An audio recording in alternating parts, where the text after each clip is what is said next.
First ever factory outlet Mukunda jewelleries KBHP Somajiguda Suchitra Hanamkonda Kothapet Chandanagar Khammam.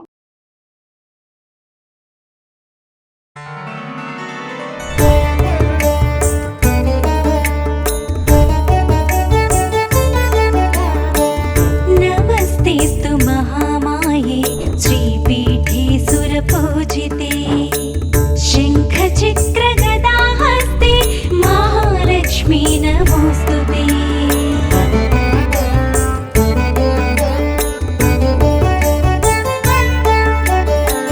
నమస్తే గరుడారూఢే డోలా. Mukunda jewellers సమర్పించు Deepavali special episodes కి స్వాగతం. నమస్తే రమ్మగారు, దీపావళి శుభాకాంక్షలు. నమస్తే జయ, దీపావళి శుభాకాంక్షలు.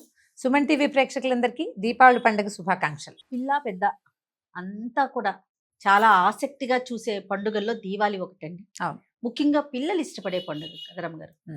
ముఖ్యంగా టపాసులు కాల్చుకుంటారు, చాలా ఆసక్తిగా ఎదురు చూస్తూ ఉంటారు. మరి ఈ సంవత్సరం ఎప్పుడు వచ్చింది? మామూలుగా కొంచెం అక్టోబరు నవంబరు అటు ఇటుగా అట్లాగే వస్తూ ఉంటుంది కదా. అవును. అదే లెక్కలో మనకి దసరా పండగ అవటం, దసరా పండగ 10 రోజులు అయిన తర్వాత పౌర్ణమి వెళ్ళి అమావాస్య వచ్చేసరికి దీపావళి పండుగ వస్తుంది. సాధారణంగా మనం అమావాస్య నాడు ఏ పండుగలు లేవు, ఒక్క దీపావళి పండుగ మాత్రమే అవును. మనం అమావాస్య నాడు జరుపుకుంటాం. ఈ పండగకి నువ్వు అన్నట్టు పిల్ల పెద్ద అందరూ ఎదురు చూస్తారు. ఒక్కొక్కళ్ళు ఇల్లు వాకిళ్ళు శుభ్రాలు చేసుకోవటం కోసం, ఇల్లు బాగా క్లీన్ చేసుకోవటం, తర్వాత వ్యాపారస్తులు అయితే కొత్త దస్త్రం పెట్టడం కోసం, లక్ష్మీ పూజని, తర్వాత ఈ ధనత్రయోదశి బంగారం కొనుక్కోవటం అని, నరక చతుర్దశి నాడు పెద్దవాళ్ళని తలుచుకోవటం అని, తర్వాత పండగ వెళ్ళంగానే మళ్ళీ భగినీ హస్త భోజనం అని, రకరకాల విధానాల ప్రకారము ముఖ్యంగా నువ్వు అన్నట్టు క్రాకర్స్, దీపావళి బాణాసంచ ఇది వరకటి కంటే ఇప్పుడు బాగా ఖరీదులు పెరిగినాయని అదని అంటున్నారు. ఇప్పుడు ఏంటంటే మనకి పర్యావరణ హితానికి అది మేలు చేసేవి అవుతాయా, మేలు విషయం పక్కన పెడదాం, ఇబ్బంది కలగకుండా ఉండేలాగా దీపావళి పండగ ఎవరైనా అన్ని జాతుల వాళ్ళు కుల మత విచక్షణ లేకుండా అందరూ సరదా పడి జరుపుకునేది.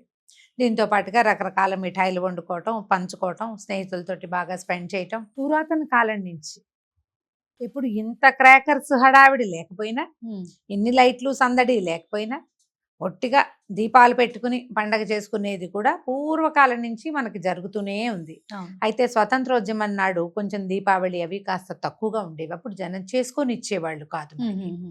మనకి స్వతంత్రం వచ్చాక ఈ 75 సంవత్సరాల నుంచి దీపావళి పండగని విస్తారంగా జరుపుకుంటున్నాము. రామ్లీల ఆడతారు, కొన్ని చోట్ల విశేషంగా చేస్తారు, నరకాసురుణ్ణి కాల్చటము అలాంటివి కూడా చేస్తారు. సాధారణంగా దీపావళి ఒక 5 రోజుల పండగ అనుకుందాం. ధనత్రయోదశి మనం ఇది వరకు చేసేవాళ్ళం కాదు, మనం ఎప్పుడు నరక చతుర్దశి చేసుకునేవాళ్ళం. అవును. చతుర్దశి నాడు నెత్తికి నూనె పెట్టుకుని తలంటి పోసుకోవటము, దీపావళి పండగ నాడు దీపాలు పెట్టుకోవటము. అయితే ఇప్పుడు ధనత్రయోదశిని కూడా ఓ పండగగా, పూజగా, పర్వదినంగా జరుపుకుంటున్నాం. మనం బయట నుంచి వచ్చేస్తాయి జయ కొన్ని పండగలు. ఈ వచ్చేసిన పండగల్లో ఈ ధనత్రయోదశి ఒకటి, తర్వాత నరక చతుర్దశి, దీపావళి, బలిపాడ్యమిని మనమేం పెద్ద వింతగా విచిత్రంగా జరుపుకోం, కానీ విశేషంగా పాడ్యమి తర్వాత భగినీ హస్త భోజనాన్ని కూడా ఇటీవల కాలంలో సోషల్ మీడియా బాగా పెరిగిన తర్వాత చాలామంది సెలబ్రిటీలు కూడా వాళ్ళ అన్నదమ్ములు పిలిచి భోజనాలు పెట్టుకోవటము, చాలా కాలంగా మాట్లాడుకొని అన్నదమ్ములు అక్క చెల్లెళ్ళు కూడా ఈ సందర్భం ప్రకారం ఓ వీడియో కూడా వస్తుంది, ఎలాగూ మనం ఒక రీల్ పోస్ట్ చేయొచ్చు కాబట్టి చేసుకుంటున్నారు. సో ఈ 5 రోజులు పర్వదినాలుగానే జరుపుకునే విధానం మనకి కనపడుతుంది. లక్ష్మీ పూజ ఇందులో చాలా ప్రధానమైంది. మనం ఎట్లా విధానాన్ని బట్టి పొద్దుటి పూట చేసుకోవచ్చు, లేదా సాయంకాలం పూజ చేసుకోవచ్చు. దీపావళి పండగ నాడు ముఖ్యంగా ఏం చేస్తామంటే ఆ రోజున మనము తలంటు పోసుకోం, అభ్యంగనం చెయ్యం కదా. ఈ పొద్దుటి పూట ఉదయమే తెల్లవారుజామున ఒకసారి కాస్త దీపాలు పెట్టుకోవటము, పొద్దున్నే ఏదో శాస్త్రానికి ఇంట్లో పూజ చేసుకోవటము, సాయంకాలం అయ్యేసరికల్లా మనము ఈ ముందే నానబెట్టి ఉంచుకున్న దీపాలన్నిటినీ ప్రమిదల్లో చక్క ఒత్తులు వేసుకుని నూనెలు పోసుకోవటం, సాయంత్రం అయ్యేసరికి దీపాలు వెలిగించటం, తర్వాత కొంచెం దీపాలు అవి పెట్టుకున్న తర్వాత అప్పుడు లక్ష్మీ పూజ జరుపుకోవటం, టపాసులు కాల్చుకున్నాక ఏదైనా తీపి పదార్థాలు తినడము అయిపోయింది దీపావళి పండుగ.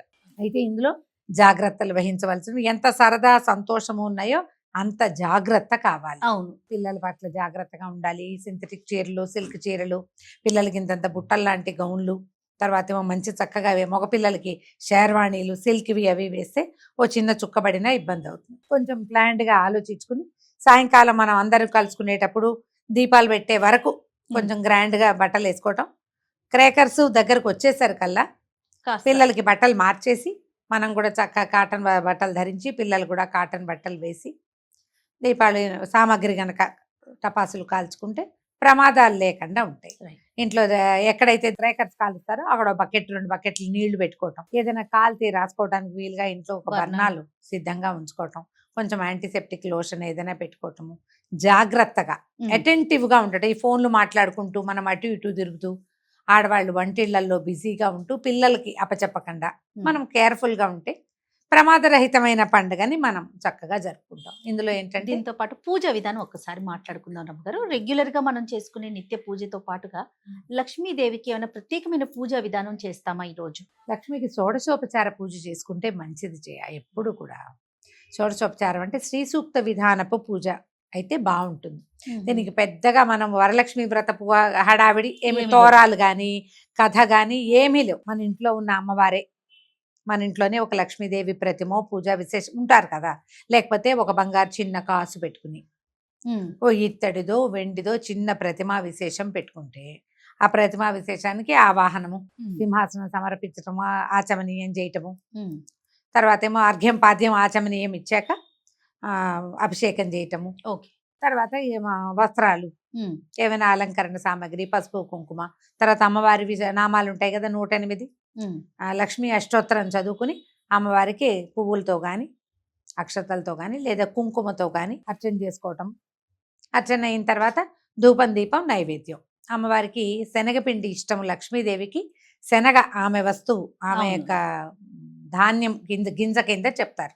శనగపిండితో చేసిన ఏ పదార్థానైనా బూందీ లడ్డూలు కానీ మైసూర్ పాకులు కానీ ఇంకా 7 కప్స్ కేక్ అని చేసుకుంటాం కదా, అవును, బర్ఫీ అవి చేస్తారు శనగపిండితోటి. అవి తర్వాత హాట్ కూడా చేయదలిస్తే కనుక ఏదైనా బజ్జీలు శనగపిండితో చేసేవి, వడలు అలాంటివి నివేదన చేసుకోవటం. అమ్మవారికి చేయవలసిందల్లా ఇందులో మనకి కథా విశేషం అవి ఏమీ లేవు. వ్రతంగా నోముగా కాదు, మా ఇంట్లో లేదు మేము చేసుకోవచ్చా అని అడగాల్సిన పని లేదు. లక్ష్మీదేవి అందరి ఇళ్లలో ఉండేదే, అందరికి కావాల్సిందే. దీనికి ఏ విచక్షణ లేదు. ఓకే, ఉంది లేదు, చేయకూడదు చెయ్యొచ్చు ఏం పెట్టుకోకర్లా, సాధారణంగా చేసుకోవచ్చు. షోడశోపచార పూజ చేస్తే అయిపోతుంది. పూజా విధానం బాగుంది రమ్మగారు. అయితే దీపాలు పెట్టుకుంటాం కదా, ఉమ్. ఏ నూనె వేసి దీపం పెట్టాలి రమ్మ? దీపాలు పెట్టుకుంటాం కాబట్టి. అవును, ఇప్పుడు ఇక్కడి నుంచి మొదలు చేయ. తైలే లక్ష్మి జలే గంగా గంగా అని చెప్తారు. ఈ రోజు మొదలు తైలంలో లక్ష్మీదేవి ఉంటుంది. ఈ అసలు ఇక తైలము అంటేనే తిలలతో చేసింది అని. నువ్వుల నూనె దీపాలు పెట్టుకోండి. ఈ నువ్వుల నూనె దీపాల ప్రత్యేకత ఏంటంటే మనం ఆలోచించాలి దీని మీద లాజిక్ ఏమైనా ఉందా అని. మన పండుగలన్నిటికీ కూడా పర్యావరణ హితం ఒకటి ఉంటుంది. అవును, ఏదో ఒక లాజిక్ లేకుండా మనకి ఏర్పాట్లు లేవు.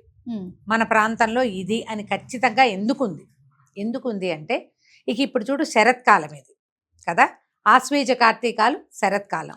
ఆశ్వీజం అంతా కూడా మనం ఏదో కొంచెం జల్లు వాన చూసాం, ఎంతో కొంత చూస్తూ ఉంటాం కొద్దిగా, కానీ ఉన్నది మెల్లిగా నీకు కార్తీకం దగ్గర పడేసరికల్లా ఏమవుతుంది, పగళ్ళు చిన్నవయ్యి రాత్రులు పెద్దవవుతాయి, చలి పెరిగిపోతుంది. శరత్కాలం సగపడి పడేసరికి చలి వచ్చేస్తుంది కదా, కార్తీకం అంటే చలి వస్తుంది. ఇప్పుడు ఈ కాలంలో ఏంటంటే ఈ నువ్వుల నూనె నుంచి వచ్చేటువంటి పొగ మంచిది వాతావరణానికి, మనకి కూడా.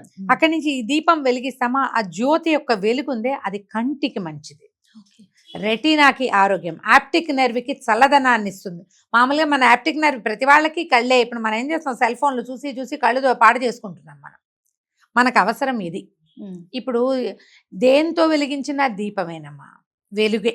అది ఏదైనా సరే, నువ్వు క్యాండిల్ వెలిగించు, కొబ్బరి నూనెతో వెలిగించు, ఆముదంతో వెలిగించు, నువ్వుల నూనెతో వెలిగించు. కానీ ఆముదపు వాసన వేరు, కొబ్బరి నూనె వాసన వేరు, నువ్వుల నూనె వాసన వేరు, ఆవు నెయ్యి వాసన వేరు, క్యాండిల్ వాసన మొత్తానికే వేరు. ఆ వాసన నీకు మంచిదని నువ్వు ఎక్కడైనా వింటావా? వినం. ఇది మంచిది, ఈ కాలానికి ఇది సరైంది. కాబట్టి నువ్వుల నూనె ముఖ్యమైనది. క్యాండిల్స్ ని పక్కన పెట్టండి. దీపావళి పండుగ రోజున క్యాండిల్ వెలిగించద్దు, అది కూడా మంచిదే అని మీకు అనిపిస్తే మీరు చేసుకోండి, కానీ ప్రచారం చెయ్యొద్దు. పురాతన కాలం నుంచి ఏం చేస్తున్నామో అదే చేసుకోవాలి. ఇప్పుడు ఫ్లోటింగ్ క్యాండిల్స్ అని, ఇంకోటని, వాసన సువాసన వచ్చేవి అవేంటో ఫ్రాగ్రెన్స్ క్యాండిల్స్ అని, ఏవో అలంకారానికి. అవన్నీ మనం దీపాలతోటి ఎందుకు చేయకూడదు? ఆ ఇన్నోవేటివ్ ఐడియా ఏదో మన పద్ధతిలోనే పెట్టుకోవచ్చు కదా, అవును. ఇందులోనే చేయొచ్చు. కొన్ని ఏవో వచ్చినాయి కరెంటు దీపాలు, అందులో నీళ్లు పోయంగానే వెలుగుతుంది, అవును. అవి వచ్చినాయి. అవన్నీ సరదాకి పెట్టుకుంటే పెట్టుకోండి. ముఖ్యంగా మనకు పండుగ రోజు కావాల్సింది మాత్రం నువ్వుల నూనె దీపం.